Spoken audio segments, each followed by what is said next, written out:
A Ferrari, a $2 million condo in Hawaii, and salted ducks. Federal prosecutors say it was all part of a former New York official's lavish lifestyle courtesy of the Chinese government. In a sprawling indictment, Linda Sun is charged with acting as an undisclosed agent of the Chinese government. Sun worked for both New York governors Kathy Hochul and Andrew Cuomo. Prosecutors say that Sun used her position to block Taiwanese officials from having access to the governor's office, ensured state officials did not publicly address the persecution of Uyghurs, and sought to, quote, shape the public statements the governor made on China. To discuss this and more, let's bring in Stephen Yates. He is a senior fellow and chair of China Policy Initiative at the America First Policy Institute. Steve, great to have you back on. So if this is true, how concerning is this?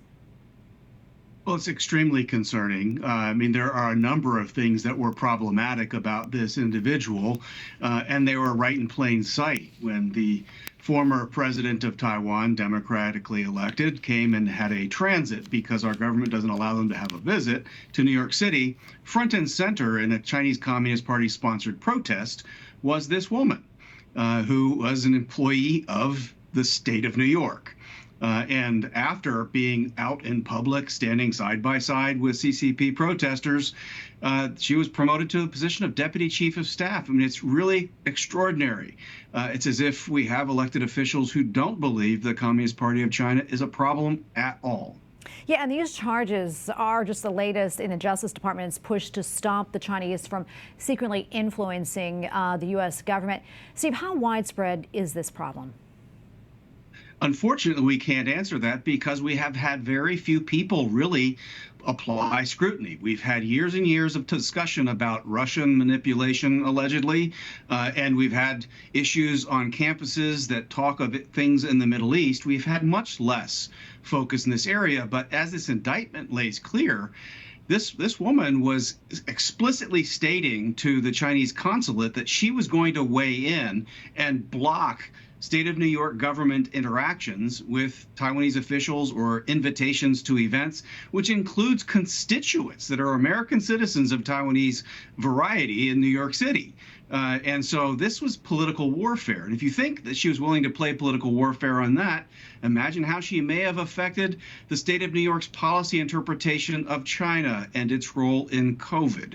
There's just so many parts of this that are problematic. And unfortunately, it's happening in other states too. Yeah, and normally, we hear a lot about Chinese hacking, not a whole lot about the spies. Do you think both methods, that is, really do serve the same purpose for China? Yes, I mean, the Chinese Communist Party uses a comprehensive warfare strategy. It's based in, ironically, traditional Chinese military culture, something the CCP conducted a revolution against, but bygones. They're using this same comprehensive approach. And the human intelligence part of this and the influence operations are actually much more powerful than the technical side of things.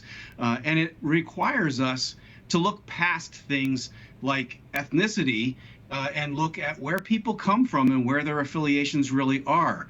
So in New York, they had a lot having to do with Asian hate. We should be against hate against Asian American citizens and friends.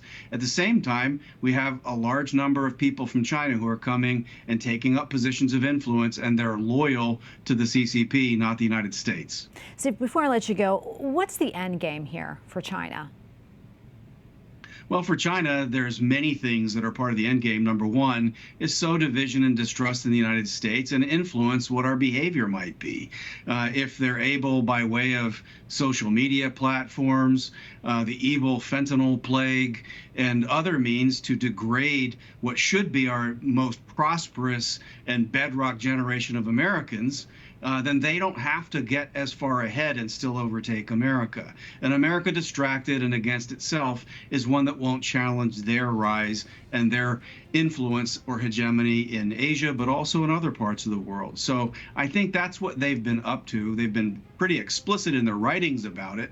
I think we've been willfully ignorant about it in our governing circles. Well, Stephen Yates, always good to be with you. Thank you so much. Thank you very much.